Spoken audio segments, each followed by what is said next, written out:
Before we get into this week's show, here is the Nerds Drink Whiskey mailbag. Our only comment this week comes from Beer Man. He says, guys, sounds good. This was a great review. $24 ain't bad. Cheers.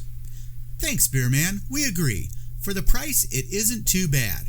If you want your comment featured, just leave a comment, question, or even feel free to call us out on any factual errors we may have made. Now, on with the show.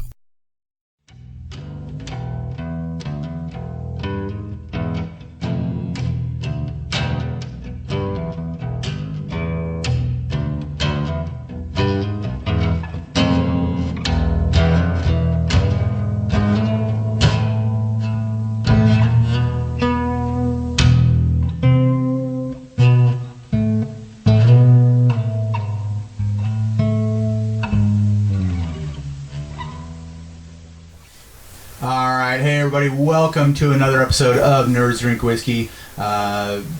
We started things off with the Nerds Drink Whiskey mailbag. So we're really trying to encourage you guys to comment more, interact with us more, and please call us out on stuff. We are not whiskey experts. We are whiskey fans. So we can totally get stuff wrong. This is not our full-time job. We all have jobs outside of here. And so we can't dedicate as much time to it as a lot of other whiskey podcasts. So we do get stuff wrong, so please call us out, correct us. We just want to start a conversation. So we start the show off every week, or try and incorporate every week the whiskey mailbag, which is your comments. So please make some comments so we have something to talk about. But and by the way, our show survives off of you guys sharing this on every media platform you can, social media platform. Get the word out. If you guys aren't sharing this stuff and spreading it out to people, we just don't grow and we stagnate and die. It's bad. So please share. So, but this week we're doing something we don't usually do, which is flavored whiskeys. We really try and stay away from flavored whiskeys because the comments get a little obnoxious when we do flavored whiskeys. You guys don't like us doing flavored whiskeys, and we usually don't like it because there's certain things that go along with flavored whiskeys that make us want to stay away. It makes us afraid to do flavors. But how did it come to this? People are talking about this, so I figured, what the heck? This is a new distillery called Skrewball, and they're out of California, and this is peanut butter flavored whiskey, which just makes you cringe a little bit, the idea, but yeah, and the bottle says contains peanuts, so does a peanut butter flavored whiskey really need to say contains peanuts? Legally I guess it does, well, but come on, yeah. Peanut allergy. Yeah, you don't know that peanut butter whiskey might have peanuts in it? Yeah. Darwin.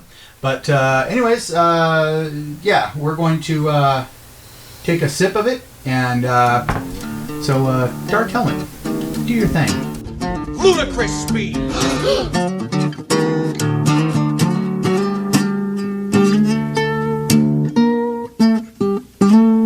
Alright, so I have my thoughts because, as you can tell, I've finished quite a bit of the bottle myself. Mm-hmm. But Jeff, what's your thoughts on Skrewball peanut butter flavored whiskey? So it's 35% alcohol, and I'm pretty sure the other 65% is pure sugar. Because it's pretty much dessert whiskey. I have a thing of peanut butter ice cream in my fridge. If you melted it and put it in a glass, that's what this is. Just with some alcohol in there. Right. Yeah, you spiked my ice cream and put it in a glass. Yep. Yeah. So, any thoughts? What are your thoughts? Sorry, go ahead. I was going to say, yeah, I think combine it with my actual peanut butter ice cream and it'd be great. Straight, a little too much. Okay. As far as I'm concerned, this is like almost sickly sweet. It's like, I mean, it is what it is. It works for if you want something like just something to really sip over a long period of time. Like if you want to sit there and sip this over like 45 minutes with a small pour like what we have here, Sure, okay, but this is just, I mean, even for 70 proof, this is a little much. Way too much sugar content, and just, no, this is just overbearing for me. He said I'm overbearing. I was actually hoping for something decent out of this. The smell was nice. It was a good taste right off the bat, almost reminiscent, actually, almost a nutty flavor, almost like coffee, a little bit, at least for me anyway, straight. But it's just, by the finish, I just wanted to get it out of my mouth and just get it down my throat and be done with it. It was just way too sickly sweet for me. I wouldn't want to drink it again. Okay, I'm gonna finish it, but still. So you're definitely a not recommend. No, I don't. Are you a recommend if you add it with ice cream? Well, so think about it. Maybe an ice cube and some heavy cream, like some cream, make it into like a Russian. Okay. So I would say make it into a white Russian. You'd be fine. Okay, so my thoughts on this are reminiscent of Fireball in that I think my biggest problem with this is, just like with Fireball, I think they use a whiskey that is too cheap. I think they need to, if they source the whiskey, I think they need to source better whiskey. The cut is so important. Maybe if you go for a more aggressive cut, and even if you charge a little more, maybe you do a Skrewball Premium or a Skrewball Elite or something like that. Do a more aggressive cut. Do better quality whiskey. I think that would massively improve this. I think they actually do have something very significant here. I think they really could be a leader in the market. They have an original idea. Nobody, as far as I know, is doing something like this. I do kind of like it. But one thing I notice is that because the cheaper whiskey and because of the really high sugar content, it is you really don't want to do more than maybe one finger of it at a time. Well, it's definitely not something you should get drunk on. Reminds me of Heritage's brown sugar bourbon. So they had the BSB-1, which was like this. It was good flavor, real whiskey. Sweet. But then they did the BSB-2, which is the high altitude. BSB 103 high altitude. Right, the high altitude. Right. So that one, if they did one like that, where you did the 103, which I think that would save it. Same thing with the BSB. I bought a bottle of BSB when it first came out, and I've had a hard time drinking it because it's, like you said, it's this real sickly stuff. Whereas the high altitude saved that concept. I think they have the same thing going on here. If they did a higher quality whiskey and went for a higher alcohol content, got it that sharper bite with this, that would be phenomenal. So this is a great idea, a great concept, but I think that they need to grow and evolve it a little bit. And if they did that, I think that they would have something that would take over the market, and it would be the next Fireball. And I think it could overtake Fireball because it's really a great idea, but they need higher quality whiskey. And I think they do need to split off into different versions of it, one with a higher proof. You want proof? I'll give you proof. One with maybe a more aggressive cut, so that it doesn't give that.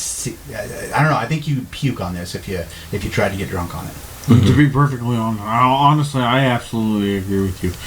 The way I look at it is that with something like this, you ramp up the alcohol content.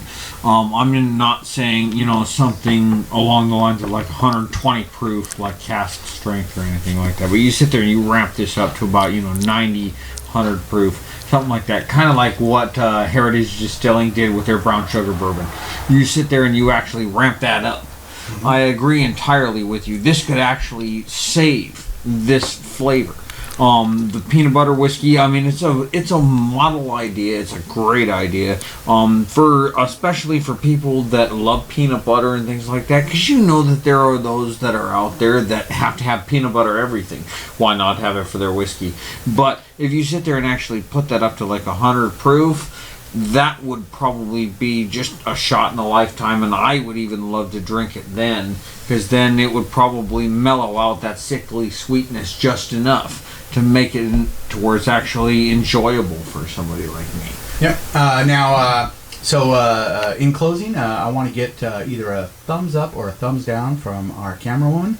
My wife is filling in on camera this week because Kara is not here.